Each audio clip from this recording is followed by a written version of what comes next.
Good morning बच्चों, maths पाठशाला में आप सभी का फिर से स्वागत है। लास्ट वीडियो में हमने एचसीएफ निकालना सीखा था बाय यूक्लिड डिवीजन एल्गोरिथम। तो आज हम रियल नंबर के second topic HCF and LCM by prime factorisation method discuss करेंगे।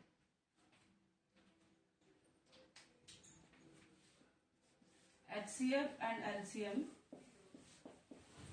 बाय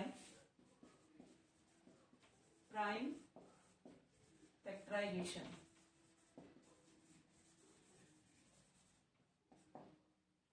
मतलब हिंदी में अभाज्य गुणनखंड। प्राइम फैक्टराइजेशन मेथड पढ़ने से पहले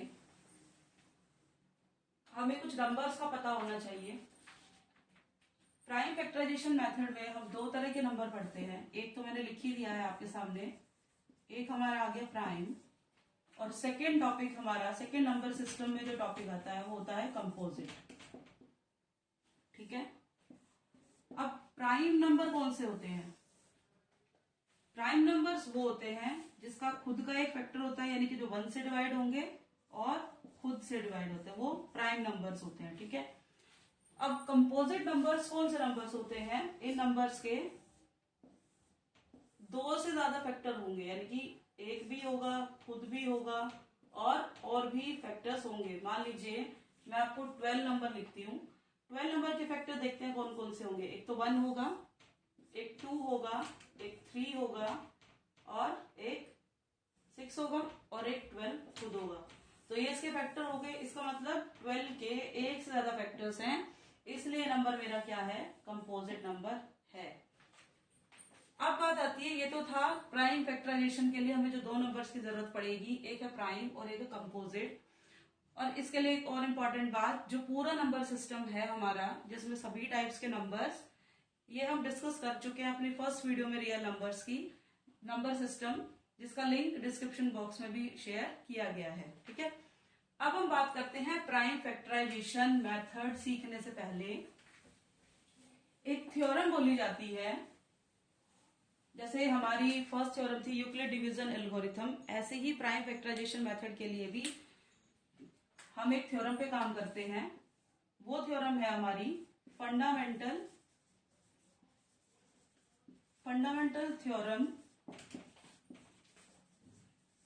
ऑफ अरिथमेटिक। अब इसका मतलब समझते हैं। देखिए, फंडामेंटल मतलब बेसिक, मतलब जो बेस से स्टार्ट होगी। ठीक है, जिसकी जो नींव है, जो वहां से जो हम स्टार्ट करेंगे वो फंडामेंटल हो गया। और अरिथमेटिक मतलब यहाँ पे क्या आ जाएगा? हमारा नंबर गेम, यानी कि हम नंबर गेम स्टार्ट करेंगे फ्रॉम द वेरी बेसिक, यानी कि नींव से हम इस थ्योरम को पढ़ना स्टार्ट करेंगे, यानी कि जो स्टार्टिंग से शुरुआत करेंगे। ठीक है, नंबर्स के साथ जो स्टार्टिंग हम करेंगे वो हमारा आएगा फंडामेंटल थ्योरम ऑफ अरिथमेटिक। अब इसको समझने के लिए हम एक एग्जांपल लेते हैं। ठीक है, मान लीजिए मेरे पास एक नंबर है, छोटा नंबर ले लेते हैं, चलिए 12 ले लेते हैं। ठीक है, अब इसके फैक्टर करते हैं बाय प्राइम फैक्टराइजेशन। एक में स्टार्ट करूंगी सबसे पहले। याद रखना, जब भी हम प्राइम फैक्टर करेंगे तो हम सबसे पहले सबसे छोटे नंबर से स्टार्ट करेंगे। ठीक है, 1 से नहीं करेंगे क्योंकि 1 से तो ऑलरेडी डिवाइड होता ही है, क्योंकि 1 एक ऐसा नंबर है जो सबका फैक्टर होता है। तो अब इसके बाद जो नेक्स्ट नंबर इसको डिवाइड करेगा वो है मेरा 2। ठीक है, अब डिवाइड करते 2 6 जा 12, 2 3 जा, अभी 3 पे ही जाएगा, 3 1 जा 3। ठीक है, अब एक मैंने ये फैक्टर किया। अब बात आती है, कुछ एक क्वेश्चन ये भी उठेगा कि मैम 2 से नहीं 3 से भी तो कर सकते हैं हम इसको, तो 3 से भी करके देख लेते हैं। 3 4 जा 12। अब देखिए ये किस पे जाएगा? 2 पे, 2 2 जा 2 1 जा। ठीक है, अब इसके फैक्टर अगर मैं लिखती हूं तो ये आएगा 2 इंटू 2 इंटू में 3। ठीक है, और 12 के फैक्टर अगर मैं लिखती हूं तो ये मेरा आता है 3 इंटू 2 इंटू 2। ये भी 12 के फैक्टर थे और ये भी 12 के फैक्टर थे। अगर हम बात करें, देखो इसमें भी 3 आ रहा है मेरा और इसमें भी 2 है और इसमें भी 2 है। इसका मतलब क्या है कि 12 के जो फैक्टर्स हैं वो सेम है, लेकिन इसको लिखने का तरीका मेरा अलग है। यहाँ पे मैंने क्या लिखा था, सबसे पहले सबसे छोटा नंबर लिखा, फिर उससे बड़ा। यहाँ पे मैंने क्या लिखा, सबसे पहले बड़ा फिर उससे छोटा। मतलब फैक्टर्स हमारे यूनिक है, यूनिक मतलब अलग, ठीक है। अब दूसरी बात आती है कि जो फैक्टर्स है हमारे उनमें नंबर्स कैसे हैं। देखिए 2 क्या है, हमारा प्राइम नंबर है, 2 अगेन प्राइम नंबर, और 3 भी हमारा एक प्राइम नंबर है। इसका मतलब क्या है कि अगर मैं किसी भी कंपोजिट नंबर का फैक्टर करूंगी, अगर मैं किसी भी कंपोजिट नंबर का फैक्टर करूंगी तो वो कैसे मिलेगा मुझे, product of its prime, product of its prime, ठीक है, a part of their arrangement. अब इसका मतलब क्या है, देखिए 12 मेरा कंपोजिट नंबर है, ठीक है। मैंने उसके फैक्टर किए, मैंने पहले उसको 2 से डिवाइड किया, फिर अगली सिचुएशन में मैंने इसको 3 से डिवाइड किया, ठीक है। और अगर मैं एक सिचुएशन और ले लेती हूँ 4 से, तो फिर मैं इसको 3 से डिवाइड करूंगी, ठीक है। तो इसको मैं लिखूंगी 4 इंटू में 3, और 4 के फैक्टर अगर मैं करूंगी तो 2 इंटू 2 इंटू 3। मतलब मैंने इसको स्मॉलेस्ट से डिवाइड किया, फिर उसे बड़े नंबर से किया, फिर उसे बड़े से किया। मेरे पास फैक्टर जो है वो मेरे सेम फैक्टर बने हैं। और अगर मैं फैक्टर्स को भी देखूं तो 2 और 3 ये दोनों मेरे प्राइम नंबर हैं। तो यही चीज मैंने यहाँ पे लिखी है कि अगर मैं किसी भी कंपोजिट नंबर के फैक्टर करती हूं, कंपोजिट नंबर वो नंबर जिसके 2 से ज्यादा फैक्टर होते हैं। 2 से ज्यादा मैं इसलिए बोल रही हूं क्योंकि एक नंबर के 2 फैक्टर तो होते ही होते हैं, एक वो नंबर खुद और एक वो नंबर 1 से, ठीक है। यानी कि 2 फैक्टर मेरे होते हैं, तो उसके अलावा जो और फैक्टर बनते हैं वो नंबर्स हमारे कंपोजिट नंबर होते हैं, राइट। अब कंपोजिट नंबर के जो फैक्टर मैंने किए वो क्या है, प्राइम नंबर का मल्टीप्लीकेशन आ रहा है मेरे पास। ये प्राइम नंबर है 3 और 2 और 2, ये तीनों मेरे प्राइम नंबर है। और जब मैंने इस नंबर को तोड़ा, इसको, ये मेरा कंपोजिट नंबर है, तो composite number is expressed as the product of its prime, ठीक है, a part of their arrangement. A part of their arrangement की बात करते हैं कि जब भी हम फैक्टर्स को, जब भी हम किसी नंबर के प्राइम फैक्टर करते हैं तो हम उसका अरेंजमेंट असेंडिंग ऑर्डर में करते हैं, यानी कि पहले छोटा, फिर उसे बड़ा, फिर उसे बड़ा, फिर उसे बड़ा, ठीक है। यानी कि ये जो मेरा अरेंजमेंट है, या तो आप डिसेंडिंग ऑर्डर में कीजिए या आप ascending order, but ascending order is most preferable, ठीक है। तो पहले छोटा नंबर फिर उससे बड़ा नंबर। ये तो थी हमारी फंडामेंटल थ्योरम ऑफ अरिथमेटिक, ठीक है, कि एवरी कंपोजिट नंबर। ये थ्योरम लास्ट ईयर भी पूछी गई थी, स्कूल एग्जाम में पूछी गई थी। Explain fundamental theorem of arithmetic in 1 mark, right. तो आप इसको लिखोगे, every according to fundamental theorem of arithmetic every composite number is expressed in the form of product of its prime, a part of their arrangements, ठीक है। Arrangements की बात हम कर चुके हैं यहाँ पे। या तो आप असेंडिंग ऑर्डर में इसको अरेंज करेंगे या आप डिसेंडिंग ऑर्डर में। असेंडिंग ऑर्डर में अरेंज करने का मतलब क्या है कि आप सबसे पहले उसको छोटे नंबर से डिवाइड करेंगे और फिर जो है वो आपकी सीक्वेंस जो है वो बढ़ती चली जाएगी, ठीक है। अब fundamental theorem of arithmetic use क्यों होती है उसकी बात कर लेते हैं।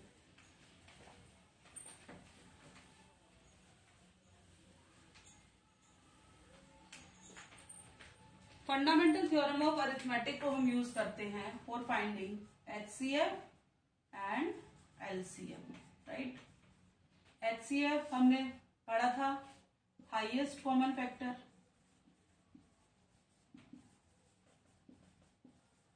ठीक है। और LCM क्या होता है हमारा, लीस्ट कॉमन मल्टीपल।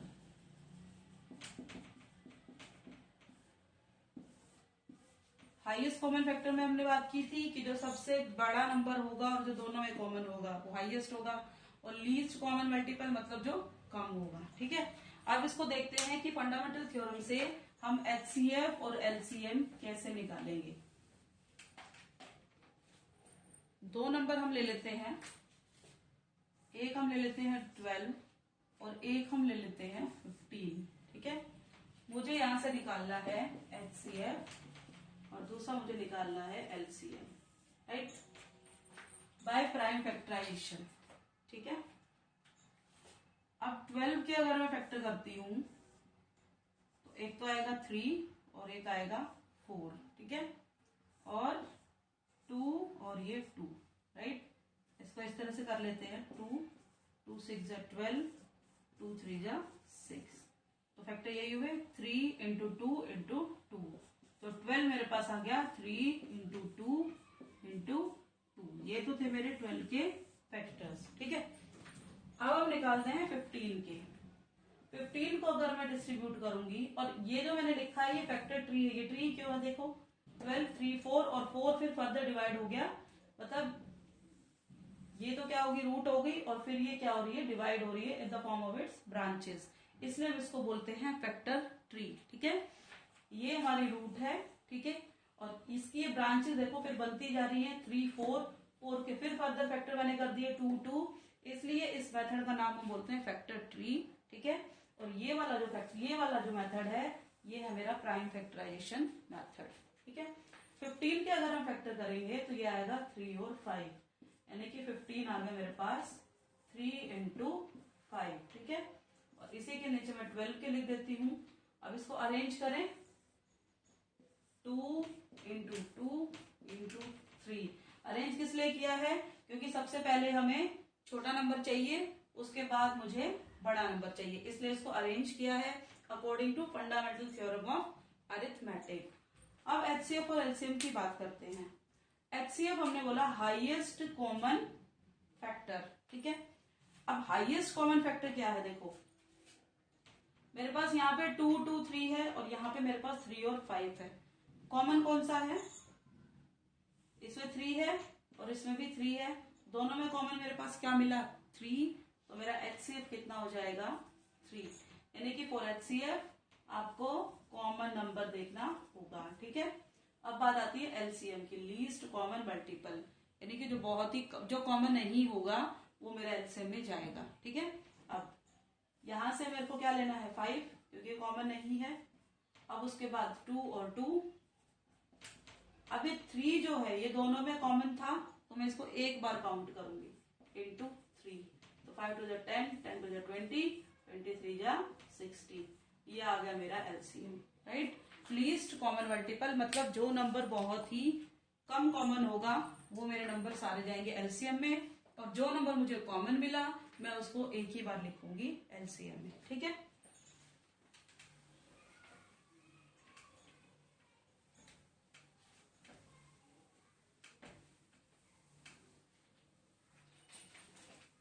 एक एग्जांपल और ले लेते हैं इसका।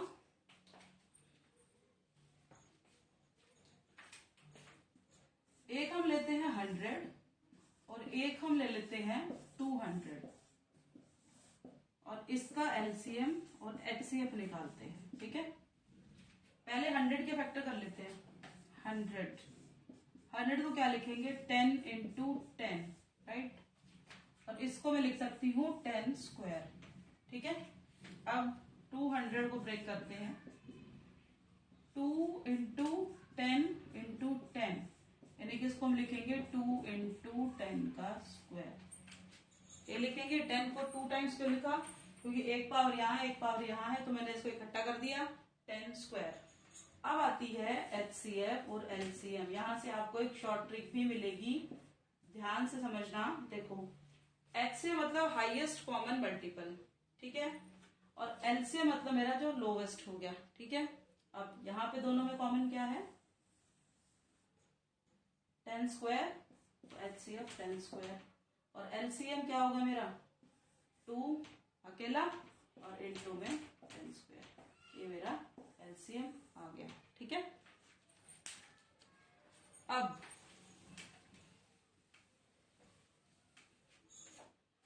मान लीजिए एक क्वेश्चन था लास्ट ईयर, पूछा था हमसे, एक नंबर है मेरा XY स्क्वायर और एक नंबर है मेरा एक्स स्क्वायर वाई क्यूब।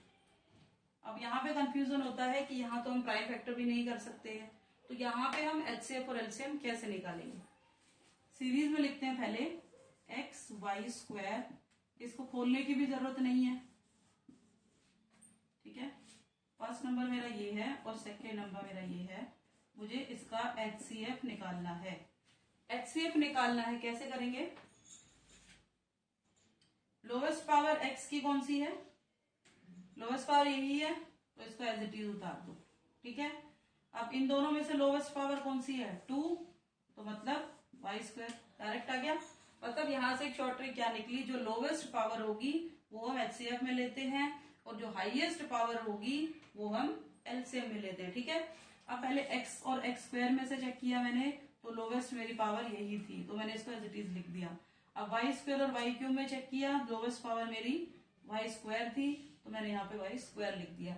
अब बात आती है एलसीएम की, कुछ नहीं करना, हाईएस्ट पावर देखते हैं, मतलब यहाँ पे हमें देखनी है लोवेस्ट पावर, क्वेश्चन देखते ही हो जाएगा आपका। और एलसीएम में हाईएस्ट पावर देखते हैं, इन दोनों में हाईएस्ट कौन है एक्स स्क्वायर, दोनों में हाईएस्ट कौन है 3, ये मेरा आंसर हो गया, ठीक है। इसी टाइप का एक एग्जांपल और देख लेते हैं। एक्स क्यूब वाई क्यूब और x cube y 4, x 4 y 4, HCF निकालना है और एलसीएम निकालना है। एचसीएफ देख लेते हैं पहले, इन दोनों में लोवेस्ट पावर 4 और 3 में कम कौन सा है 3, तो यानी कि x3।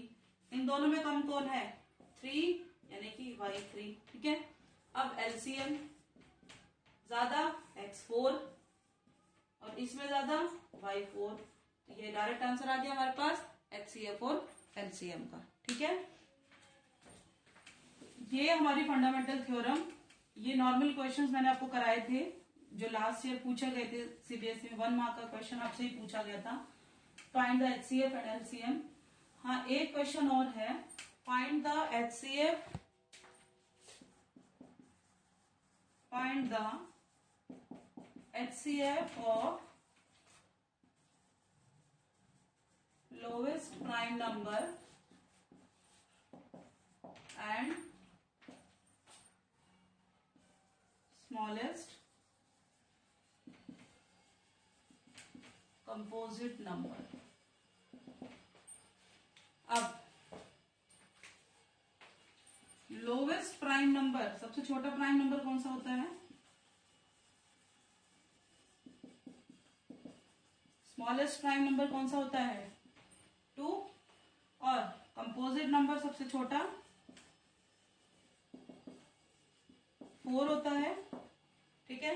मुझे इसका एचसीएफ और एलसीएम निकालना है, देख लेते हैं। ये 2 है, यानी कि 2 इंटू 1, और 2 इक्वल टू 2 इंटू 1, और 4 इक्वल टू 2 इंटू 2। अब एचसीएफ की अगर हम बात करें तो एचसीएफ दोनों में कॉमन क्या है 2 है, तो आंसर मेरा आ गया एचसीएफ तो 2। और अगर एलसीएम की बात करते हैं, अब कॉमन जो नंबर होता है उसको मैं एक बार लिखती हूँ, तो मैंने इसको एक बार लिख दिया, ठीक है। उसके बाद जो बचा मेरे पास नंबर वो 2 और ये 1, तो एल से मेरे पास आता है इसका 4। ये क्वेश्चन आपका इम्पॉर्टेंट है, इसको आप नोट भी कर लीजिएगा। और अगर आपसे स्मॉलेस्ट इवन प्राइम नंबर पूछता है तो भी हमारे पास 2 ही होता है, क्योंकि 2 ही एक ऐसा नंबर है जो सबसे छोटा नंबर, प्राइम भी है और वो इवन भी है, ठीक है, हिंदी में सम संख्या। अब हम आते हैं इस चैप्टर की एक्सरसाइज पर। अच्छा, एक्सरसाइज पर जाने से पहले एक और फॉर्मूला जो फंडामेंटल थ्योरम में ही आता है, HCF into LCM is equal to product of 2 numbers, ठीक है। ये फॉर्मूला हमें याद रखना है। अब इसको देखो, जैसे मैंने अभी बोला, एक नंबर मेरे पास 2 था और एक नंबर मेरे पास 4 था, ये मेरे पास फर्स्ट नंबर है और ये मेरे पास सेकंड नंबर है, ठीक है। अब यहां से हमने एचसीएफ कितना निकाला था 2 निकाला था, और एलसीएम हमने यहां से निकाला था 4, ठीक है। अब इस फॉर्मूले पुट करके देखते हैं, HCF is 2 LCM is 4, product of two number मेरे पास क्या थे 2 और 4, 2 4 जा 8, 2 4 जा 8 हो गया इक्वल। ठीक है, अब हम स्टार्ट करते हैं अपनी एक्सरसाइज 1.2। इस फॉर्मूले से रिलेटेड भी क्वेश्चन करेंगे और प्राइम फैक्टराइजेशन से रिलेटेड भी क्वेश्चन करेंगे। अब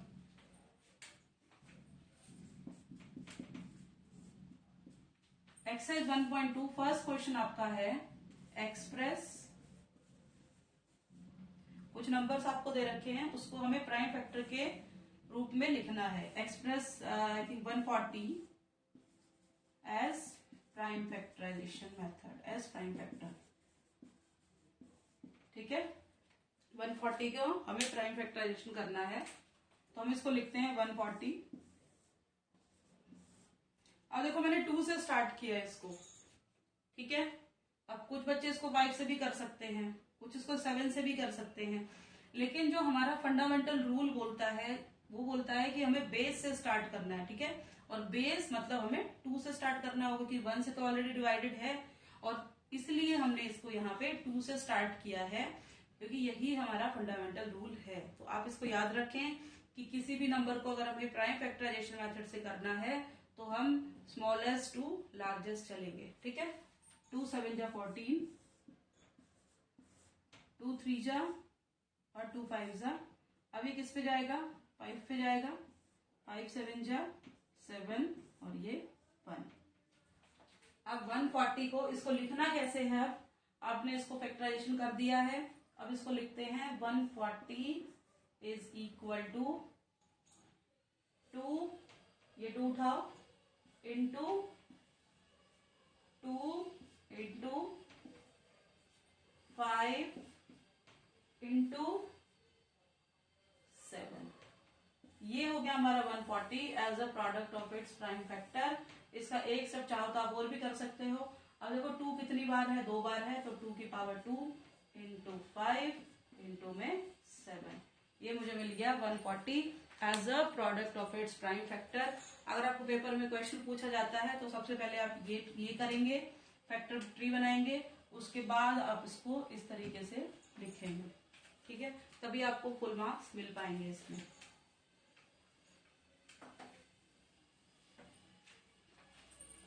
नेक्स्ट है एक्सप्रेस 156 एज प्राइम फैक्टर। अब तो इजी हो गया, अब तो कर सकते हैं हम। अब फिर से क्योंकि 6 है तो 2 से डिवाइड होगा। ठीक है, अब 2 7 जा 14, 2 8 जा 16, अब 8 है मतलब 2 से डिवाइड होगा। फिर से वही स्मॉलेस्ट से स्टार्ट किया हमने, 2 3 जा 6 एंड 2 9 जा 18, अब 9 है मतलब 3 की टेबल पे जाएगा, 3 1 जा 3 3 जा, अब 13 पे ही जाएगा। ठीक है, 1 जा। अब क्या करना है, नंबर लिखो, is equal to 2 into 2 into 3 into 13, 2 into 2 into 3 into 13, ये हो गया मेरा product of its prime factors. ठीक है, सिंपल क्वेश्चन था, प्रोडक्ट निकालनी थी, निकाल लिया। अब है find the LCM and HCF. Second question पे आते हैं, इसके 3 पार्ट और रह गए हैं, आप खुद ट्राई करें, और अगर कोई प्रॉब्लम है तो आप कमेंट बॉक्स में अपनी प्रॉब्लम भी डाल सकते हैं।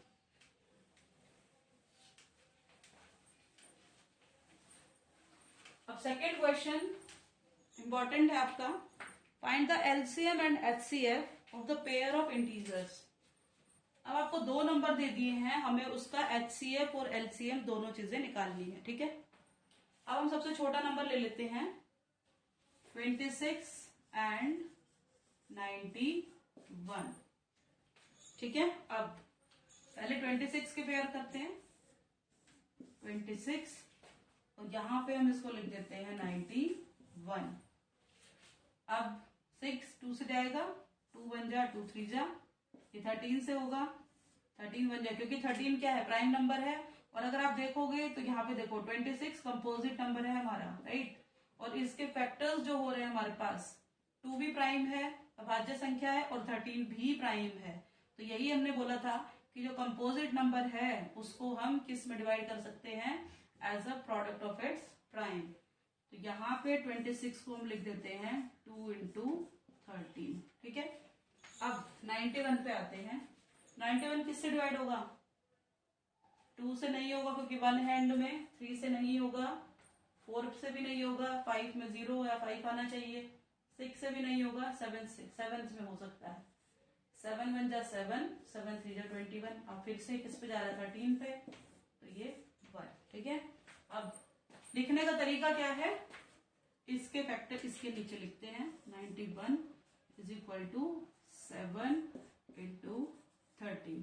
ठीक है, अब ये तो मेरा भी आधा क्वेश्चन हुआ है। अब बात आती है HCF और LCM निकालने की। लिखने का तरीका देख लेना साथ साथ।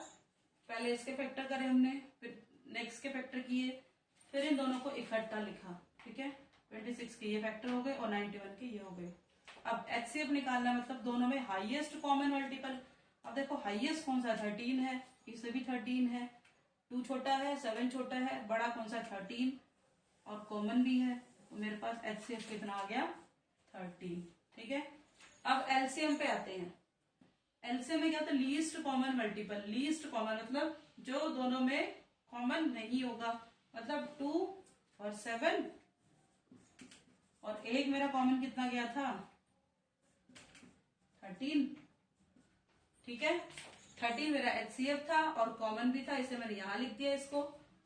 और ये 2 हमारा लीस्ट कॉमन था, कॉमन नहीं था दोनों में।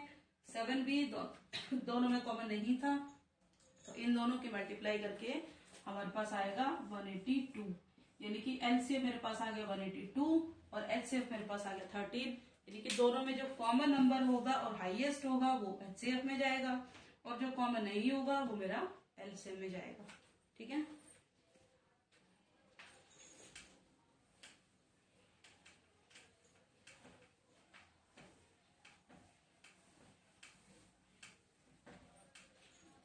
नेक्स्ट पार्ट देख लेते हैं।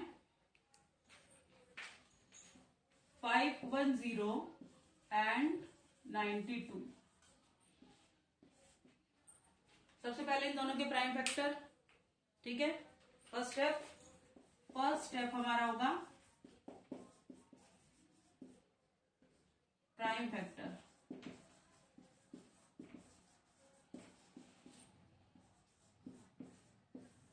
सबसे पहले किससे करें? 2 से कर दें। 2 2 जा 4, 2 5 जा 10, 2 5 जा 10। ठीक है, अब 3 से चेक करें। 3 8 जा 24 और 1 हो जाएगा।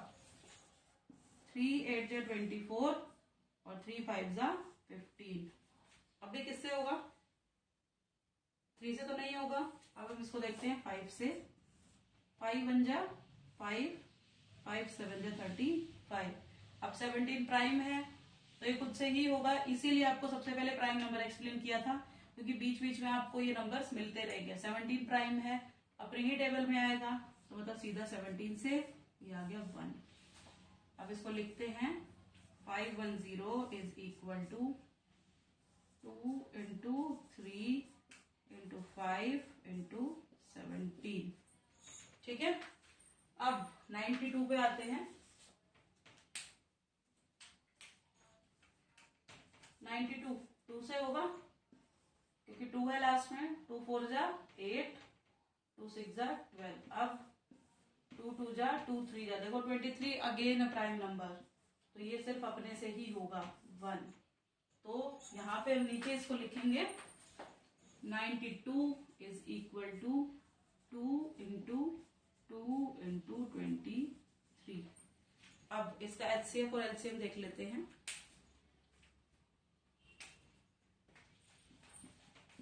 HCF मतलब कॉमन होगा, जो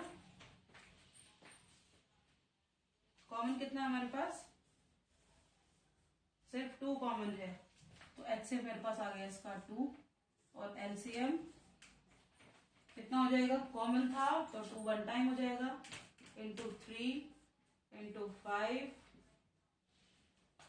देखो 2 3 5 17 इंटू 2 और इंटू में 23। ये मेरे पास नंबर आ गया और इसकी मल्टीप्लाई मेरे पास आएगी 23460, राइट। 2 3 5 17 223, देखो कैसे लिया है, 2 इन दोनों में कॉमन था तो 2 मैंने 1 टाइम, उसके बाद 3 5 17 एज इट इज लिख दिया, और इसके फिर 2 और 23 दोनों सेम लिख दिए, और इन सबके मल्टीप्लाई करके HCF 2 हमारा था, क्योंकि यहाँ पे हमारे पास कॉमन था दोनों में, ठीक है। अगर आप पेपर में यहां तक करते हैं, इन दोनों का फैक्टर, अगर 2 मार्क्स का आपको क्वेश्चन पूछा जाता है और इतना अगर करते हैं आप, तो आपको 1 मार्क मिलेगा, ठीक है। उसके बाद HCF और LCM 1 मार्क इनका रह जाता है।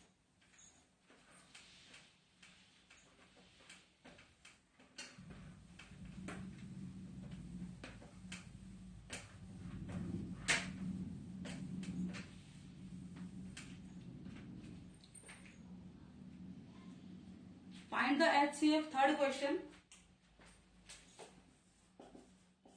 Find the HCF and LCM of the following integers by applying the prime factorization method. अब मुझे, अभी हमने 2 नंबर्स का निकाला, HCF और LCM 2 नंबर्स का निकाला, अब हमें 3 का निकालना है। आपको नंबर दे दिए 12, 15 और 21, ठीक है। सबसे पहले नंबर्स को लाइन से लिख लेते हैं, 12, 15, 21।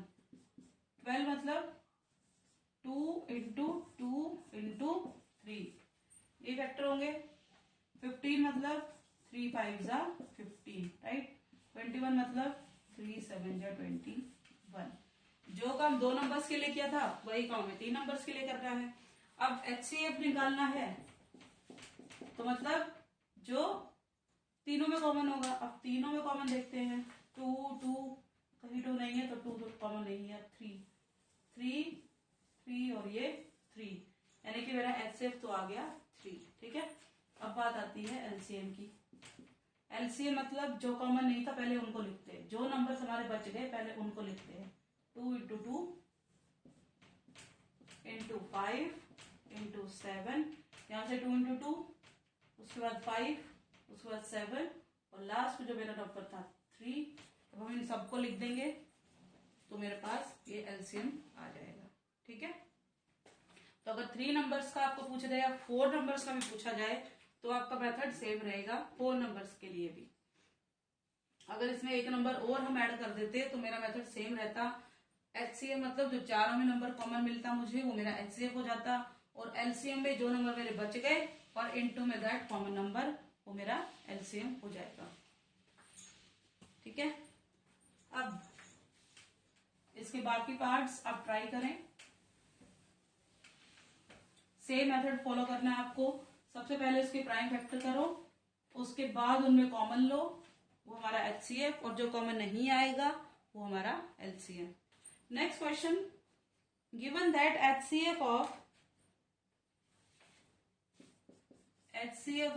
306 and 657 is equal to 9.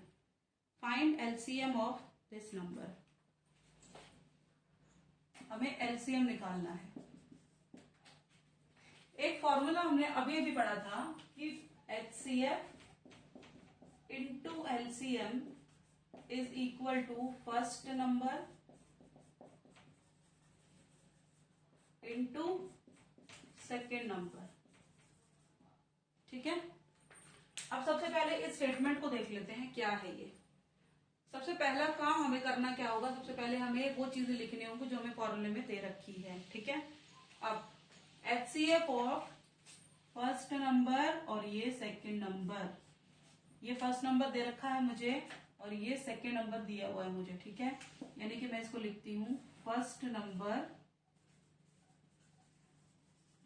Is equal to 306, ठीक है।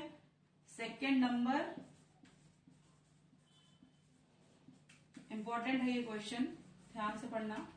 सेकेंड नंबर मुझे दे दिया 657, यही है। फर्स्ट नंबर 306, सेकेंड नंबर 657, ठीक है। अब फॉर्मूला क्या है हमारा, HCF इंटू LCM। अब ये 9 की बात कर लेते हैं पहले। HCF of these 2 numbers is 9, मतलब मुझे HCF भी दे रखा है इसने 9, ठीक है। निकालना क्या है मुझे LCM।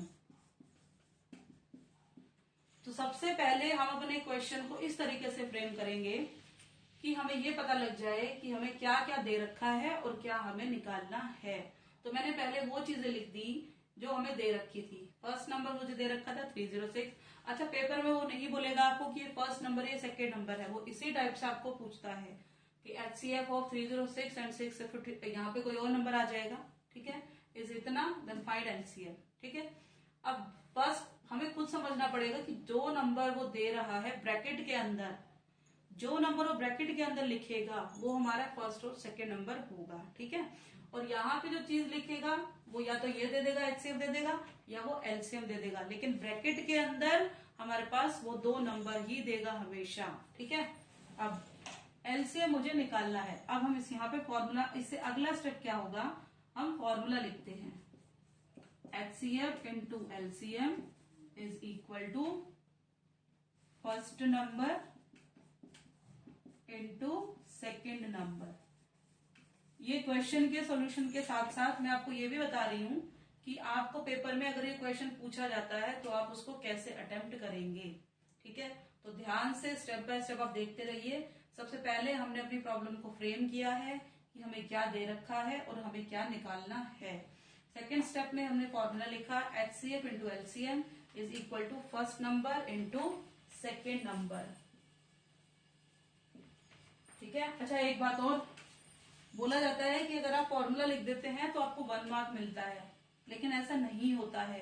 जो CBSE से हमारी मार्किंग स्कीम आती है, आप फॉर्मूला लिख देते हैं और अगर उसके बाद फॉर्मूले में वैल्यू भी पुट कर देते हैं तब आपको 1 मार्क मिलता है। CBSE की मार्किंग स्कीम आप चेक करेंगे तो उसमें हम सबसे पहले जब हम इसमें नंबर अपने पुट कर देंगे तो CBSE ये देखता है कि बच्चे को फॉर्मूले के साथ साथ उसका एप्लीकेशन भी आता है, तभी आपको 1 मार्क देगा। इस फॉर्मूले का मार्क्स आपको नहीं मिलता है। कभी आप सोचें कि मैंने फॉर्मूला लिखाया हूं और मेरे को 1 मार्क मिलेगा, तो आपको 1 मार्क नहीं मिलेगा। आपको 1 मार्क कैसे मिलेगा वो भी देख लो। HCF इंटू LCM, आप देखो HCF मुझे दे रखा है 9, तो मैंने HCF की जगह पुट कर दिया 9। चलो यही पुट कर देते हैं, आसान हो जाएगा। HCF की जगह मैंने पुट कर दिया 9, ठीक है। LCM मुझे निकालना है तो मैंने LCM को LCM ही रखा, राइट। अब फर्स्ट नंबर मुझे दे दिया 306, ये मुझे निकालना है तो इसको हाईलाइट कर देते हैं LCM, ठीक है। फर्स्ट नंबर 306 और सेकेंड नंबर मुझे दे दिया 657, यही था।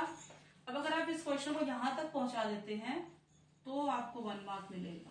अगर ये आपको 2 मार्क्स का क्वेश्चन पूछता है और यहां तक आपने इस क्वेश्चन को किया है तो ही आपको 1 मार्क मिलेगा। यहां तक अगर करते हैं तो आपको इसका एक भी नंबर नहीं मिलेगा, हाफ मार्क्स भी नहीं मिलेगा इसका, जब तक आप फॉर्मूले वैल्यू नहीं पुट कर देते हैं, ठीक है। अब नेक्स्ट स्टेप, मुझे क्या निकालना है, LCM। अब हम क्या करते हैं, जो चीज हमें निकालनी होती है उसको अलग कर देते हैं और जो चीज दे रखी है उसको एक तरफ कर लेते हैं। LCM equal to 306 into 657 divide by, देखो ये नंबर यहाँ मल्टीप्लाई में था, जो नंबर यहाँ मल्टीप्लाई में होता है वो डिवाइड में हो जाता है, ठीक है। अब ये यहाँ मल्टीप्लाई में था तो यहाँ आके ये डिवाइड में हो जाएगा, ठीक है। अब इसको सॉल्व कर लेते हैं। LCM, इसको 9 से डिवाइड करोगे, 657 से मल्टीप्लाई करोगे तो हमारे पास आएगा 22338 और यही आपका आंसर है, ठीक है। तो स्टेप बाय स्टेप आप पेपर में क्वेश्चन अटेम्प्ट करेंगे। अब ये क्वेश्चन अगर आप 2 मार्क्स में आपसे पूछा जाता है तो आपको यही सेम स्टेप फॉलो करने हैं। या अगर आपका आंसर रॉन्ग हो जाता है और ये ठीक रहता है तो आपका हाफ मार्क्स डिडक्ट हो जाएगा, तो आपको यहाँ तक के 1.5 मार्क्स मिलेंगे। और अगर आप यहाँ तक पहुंच जाते हैं तो आपको 2 मार्क्स मिलेंगे, ठीक है। यहाँ तक 1 मार्क, यहाँ तक 1.5 और यहाँ पे 2 मार्क्स। और अब इस टाइप का कोई भी क्वेश्चन आपसे पूछा जाता है तो आप सेम यही स्टेप्स फॉलो करेंगे।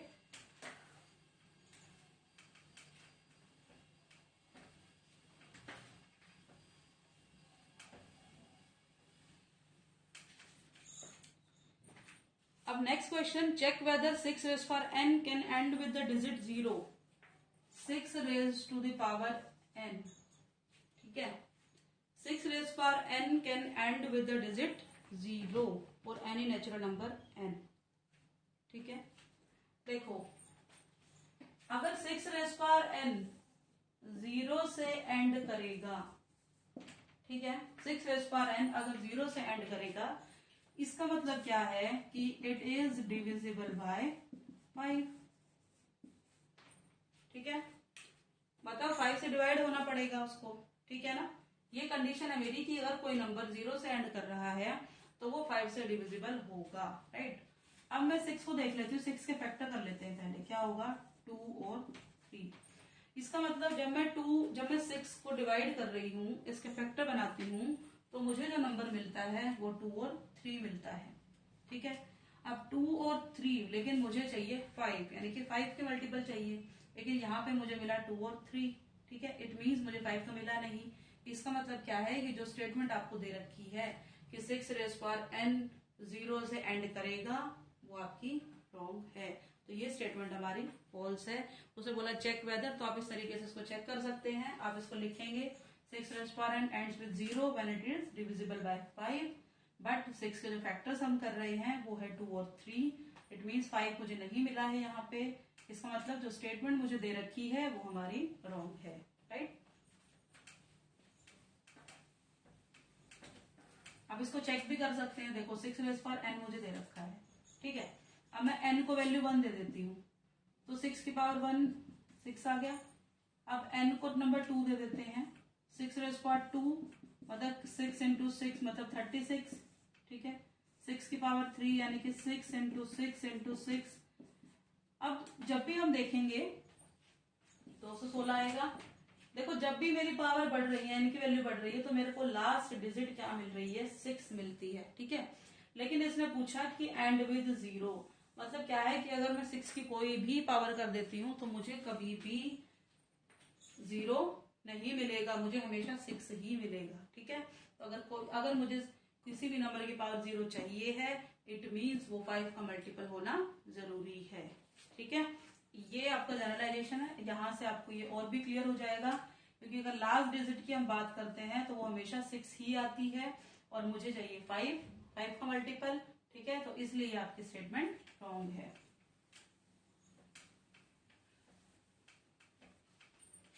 नेक्स्ट क्वेश्चन आपका आता है, explain why 7 into 11 into 13 plus 13, 7 into 11 into 13 plus 13 and 7 into 6 into 5, 7 into 6 into 5 into 4 into 3 into 2 into 1,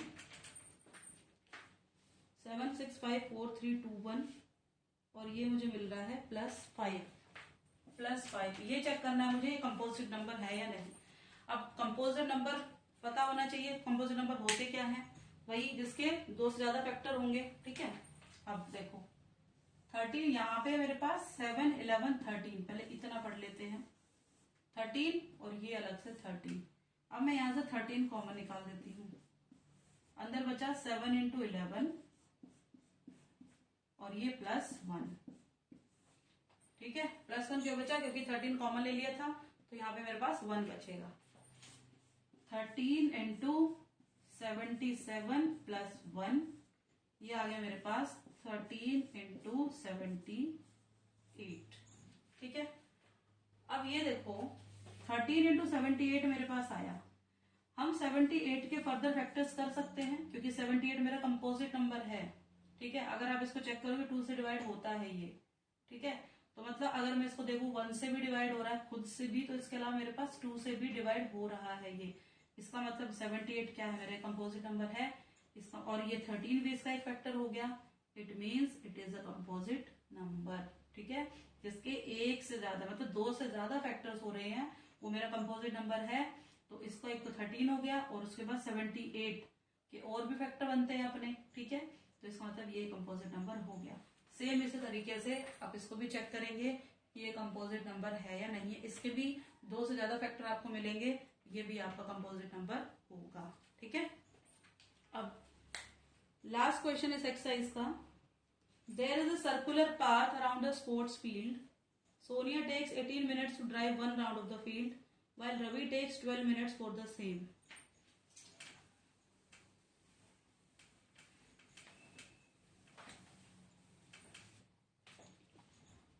question आपका यह है कि एक सर्कुलर पार्क दे दिया, ठीक है। Sonia takes 18 minutes to drive. अब सोनिया जो है इस पूरे को क्रॉस एक राउंड लेने के लिए 18 मिनट्स लेती है, ठीक है। And Ravi takes 12 minutes for the same. और इसी काम को करने के लिए रवि कितने मिनट ले रहा है? 12 मिनट, ठीक है। Suppose they both start at the same point. मान लेते हैं कि हम ये दोनों एक ही पॉइंट से स्टार्ट किए, यही पॉइंट है इन दोनों का स्टार्ट करने का, ठीक है, यानी कि कॉमन पॉइंट है।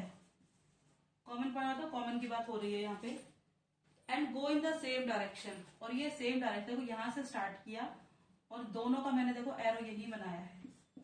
यहां से ये स्टार्ट किए थे दोनों और यहां पर आकर पहुंच गए हैं। एक राउंड कंप्लीट हो गया। After how many minutes will they meet again at the starting point, ठीक है। After how many minutes will they meet again at the starting point. मतलब क्या है, क्वेश्चन आपको ये दे रखा है कि एक सर्कुलर फील्ड है, ठीक है। दो बच्चे हैं, एक है सोनिया और एक रवि। वो दोनों एक ही पॉइंट से चलना स्टार्ट करते हैं। सोनिया जो है वो एक ही पॉइंट से चलते हैं और सोनिया 18 मिनट में पहुंचती है और रवि जो है वो 12 मिनट में पहुंचता है। तो आपको बताना है कि वो दोनों कब मिलेंगे। जब भी आपको इस टाइप का क्वेश्चन मिलता है तो सीधी सी बात है, हमें इसका एलसीएम निकालना है, ठीक है।